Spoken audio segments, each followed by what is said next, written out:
Hello विद्यार्थी मित्रांनो, तर आज आपण नवोदयचा स्वाध्याय क्रमांक 1.2 पाहणार आहोत.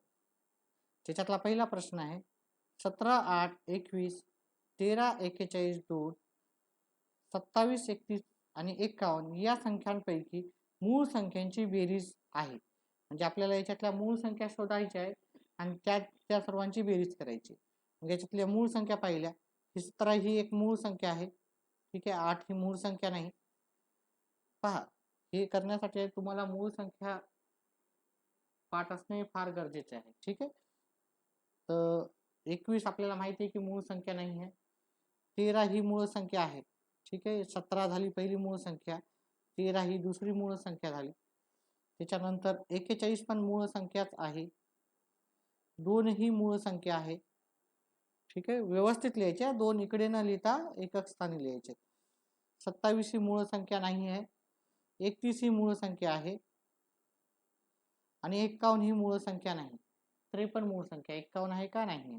मग आता या सगळ्यांची बेरीज केली आपण, 1 आणि 2 3, 3 आणि 1 4, 4 आणि 3 7, 7 आणि 7 14 ला 4, हातचाला 1, 1 आणि 1 2, 2 आणि 1 3, 3 आणि 4 7, 7 आणि 3 10. हे झाले आपले. यांची सगळ्यांची जर बेरीज केली ह्या मूळ संख्यापैकी तर ती 104 येते, जी की पर्याय क्रमांक सी मध्ये आपल्याला भेटून जाईल. दुसरा प्रश्न आहे, पुढीलपैकी कोणते विधान बरोबर आहे. कोणते विधान बरोबर आहे आपल्याला विचारलं तर लक्षात घ्या की हे शून्याबद्दल दिलेलं आहे. शून्य ही विषम संख्याही नसते आणि समसंख्याही नसते, ठीक आहे. हे आपलं उत्तर बरोबर आहे. शून्य ही विषमही नसते आणि समही नसते. त्याच्या शेवटी किती राहते, 1 2 1 3 5 7 9 हे शेवटी राहते आणि समसंख्याच्या शेवटी राहते 0 2 4 6 8. पण ही शून्य जी संख्या आहे ती शून्य ही कोणतीही संख्या नाही आहे, नैसर्गिक संख्या. त्याच्यामुळं शून्य ही समही नाही आणि विषमही नाही. तसंच शून्य ही धनसंख्या पण नाही आणि ऋण संख्या पण नाही. परीक्षेला असं पण येऊ शकते विषम आणि समच्या जागी धनसंख्याही नाही ऋण संख्याही नाही, ठीक आहे. तर हे आपल्याला माहित पाहिजे, ठीक आहे. तर इथे आपलं शून्य ही विषम संख्या नाही, ठीक आहे. आणि लक्षात ठेवा धनही नाही ऋण पण नाही, हे पण आपल्याला माहित असणं गरजेचं आहे. इथे पहा आपल्याला काय दिलं, 3 ची दर्शनी किंमत आणि स्थानिक या संख्येतील 3 ची स्थानिक किंमत यातील फरक, म्हणजे दर्शनी किंमत आणि स्थानिक किंमतीतील फरक पाहायचा. आता ह्या संख्येमध्ये पहा, पहिले आपण व्यवस्थित समजून घेऊ करूत आणि याच्यावर आधारित थोडेसे प्रश्न पण करूत आपण. आता इथे 3 ची जी दर्शनी किंमत आहे ती 3च आहे आणि स्थानिक किंमत किती आहे ते 3 लिहायचे आणि 3च्या समोर किती याकडे 1 2 3 4, तर 1 2 3 4 इथे आपल्याला शून्य लिहायचे आणि तिची दर्शनी किंमत 3 आहे ती आपल्याला एकच स्थानी लिहायची, एकच स्थानी. आता आपल्याला 0 मधून यांची वजाबाकी करायची, फरक विचारला ना, तर फरक म्हणलं तर वजाबाकी करायची. दर्शनी किंमत आणि स्थानिक किंमतीतील फरक विचारलेला आहे. तर वजाबाकी करताना आपल्याला शून्यातून 3 जात नाही, तर याच्यातून आपल्याला 1 घ्यावं लागेल, पण याच्यातून पणही जात नाही. त्याच्यामुळे ह्या शून्याला कट करून आपण 9 लिहितो, ह्या शून्याला कट करून 9 लिहितो, शून्याला कट करून 9 लिहितो आणि ह्या 3ला कट करून काय लिहितो, 300 झाले 2, म्हणजे झाले 3000चे 2999 आणि हे 1 इथे दिला. 10 मधून 3 गेले 7 आले, 9 ला 9, ह्या 9 ला 9, ह्या 9 ला 9 आणि ह्या 2 ला 2. मग आपलं उत्तर काय असणार, आपलं उत्तर असणार 29,997, म्हणजे 29,997 उत्तर राहणार, जे की पर्याय क्रमांक 2 ला आहे. समजा आपण असाच एखादा जर प्रश्न पाहिला, ठीक आहे. आता इथे 7 ह्या संख्येची स्थानिक किंमत आणि दर्शनी किंमत याच्यातील जर फरक विचारला आपल्याला, समजा मी याला आपण अंडरलाईन केलं आणि 7 ची स्थानिक किंमत आणि दर्शनी किंमत याच्यातील फरक विचारला, मग इथे 7 घेतले, ठीक आहे. 7च्या समोर किती अंक आहेत, 2 अंक आहेत, तर मग मी 2 शून्य घेतो आणि दर्शनी किंमत 7ची किती आहे, 7च आहे, ठीक आहे. मग काय करता, याच्यातून जात नाही, याला 9 करायचे, जोपर्यंत 1 कमी होत नाही तोपर्यंत शून्याला 9 करू शकतो आपण, ठीक आहे. आणि ह्या 1 घेतला, 10 मधून 7 गेले, 3 आले, 9 ला 9, 6 ला 6. ठीक आहे. अजून एक असा आपण प्रश्न घेऊ आणि पुढचा प्रश्न करू. पहा, आता आपण जर घेतला 7 2 9 4 5. ठीक आहे.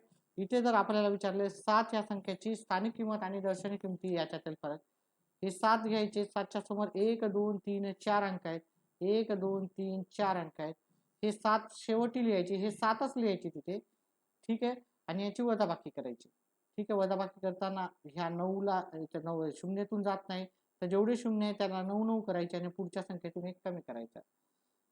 10 मधून 7 गेले 3, 9 9 9 आणि 6. ठीक आहे. अशा पद्धतीने आपण उत्तर करू शकतो. ठीक आहे. तर तिसरा प्रश्न झाला, आपण चौथ्या प्रश्नाकडे वळू. पहा, प्रश्न पहिले व्यवस्थित वाचून घ्यायचा आहे. व्हिडिओ आवडल्यास व्हिडिओला लाईक आणि चॅनलला सबस्क्राईब करायचं विसरायचं नाही, कारण जेणेकरून आपले जे येणारे व्हिडिओ आहे ते तुमच्यापर्यंत लगेच, सबस्क्रायबर असला की त्यांना लगेच नोटिफिकेशन भेटतं. पहा, इथं 33 आणि 97 यांच्या बाबतीत पुढीलपैकी काय खरे आहे ते विचारलेलं आहे आपल्याला. 33 आणि 97 यांच्या बाबतीत पुढीलपैकी काय खरे आहे.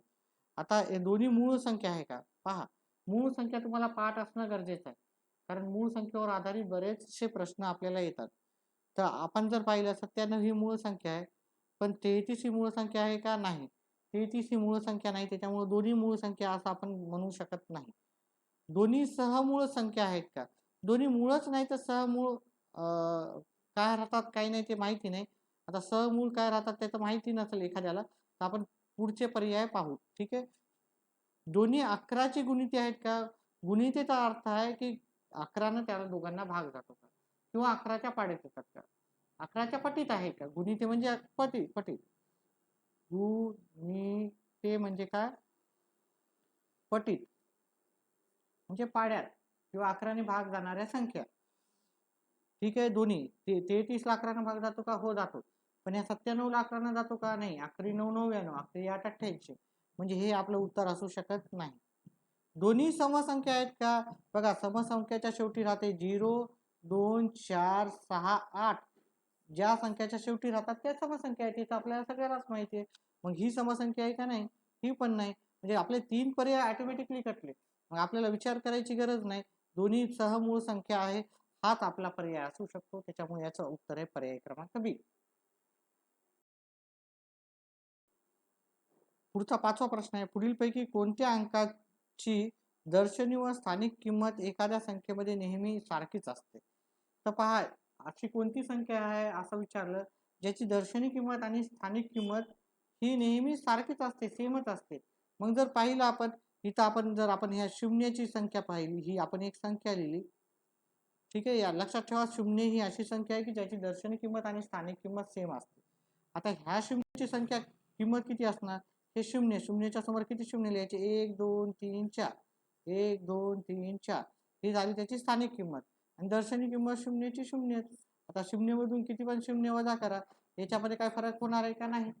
पण जर आपण 1 घेतला असता इथं 1 4 3 8 7. ठीक आहे. 1 च्या समोर किती शून्य लिहायचे. 1 2 3 4. ही स्थानिक किंमत आहे. दर्शनी किंमत 1 ची 1च राहणार. ठीक आहे. जात नाही. याला आपण काय करू, तर याला 9 करू, याला 9 करू, याला 9 करू, याला 0 करू. ठीक आहे. नाही, हे 9 9 9. ठीक आहे. 9999.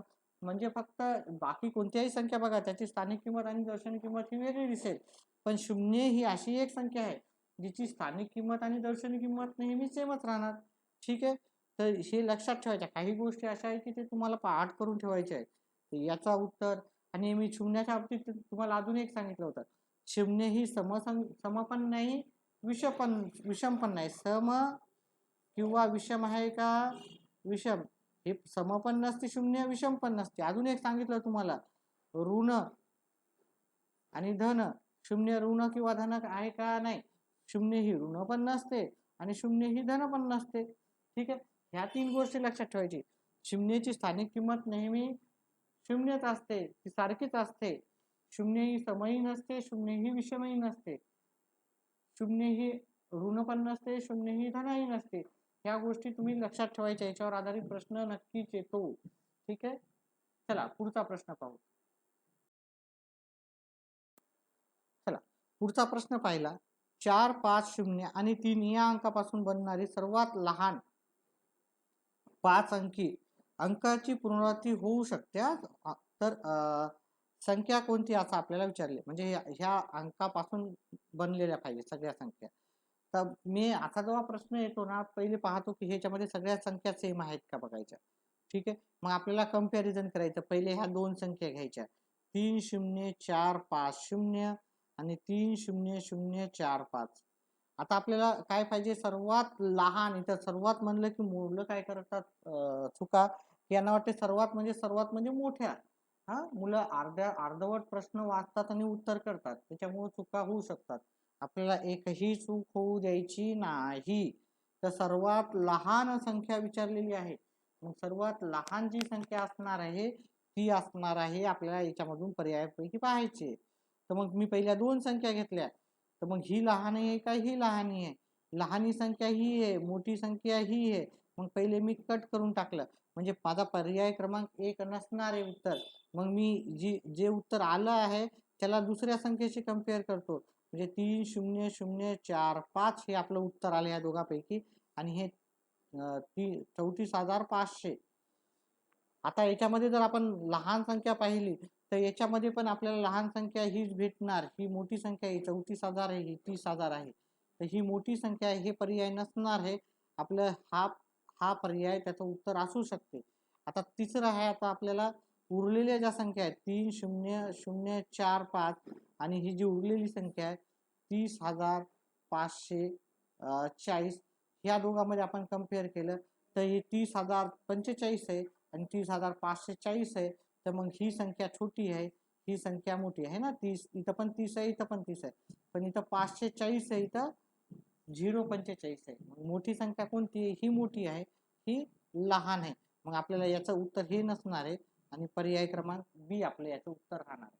ठीक आहे, व्हिडिओ आवडल्यास व्हिडिओला लाईक आणि चॅनलला सबस्क्राईब करायचं विसरू नका. चला पुढचा प्रश्न पाहू.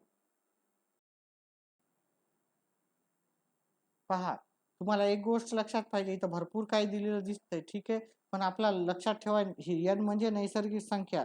नैसर्गिक संख्येच्या बाबतीत नैसर्गिक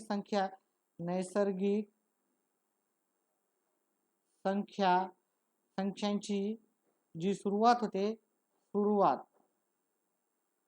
काय होते, 1 2 3 4 5 6 7 8 9 10 11 12 असा अनंतपर्यंत होते. आता कोणतीही संख्या जर लिहिली आपण, ही पण नैसर्गिक आहे. याच्यापेक्षा मोठी जरी लिहिली आपण, ही पण नैसर्गिकच आहे. ठीक आहे, पण ती सुरुवात कुठून व्हायली, 1 पासून व्हायली. अशा अनंत संख्या आपल्या किती पण मोठी लिहा, पान भरून लिहा की 10 पान भरून लिहा, ती नैसर्गिकच संख्या असणार. पण नैसर्गिक संख्येची सुरुवात 0 पासून होती, म्हणजेच नैसर्गिक संख्या ही नेहमी 0 पेक्षा मोठी असते. नैसर्गिक संख्या ही नेहमी 0 पेक्षा मोठी असते, हे लक्षात ठेवा. ठीक आहे, हे लक्षात ठेवायचं आहे तुम्हाला वाक्य. आणि ही नैसर्गिक संख्या ही 0 पेक्षा मोठी असते, हे त्याचं उत्तर आहे. आता काही प्रश्न जसं सांगितलं की तुम्हाला पाठ करावंच लागणार आहे, तर त्याच्यापैकी हा एक प्रश्न होता, याला पाठ करा.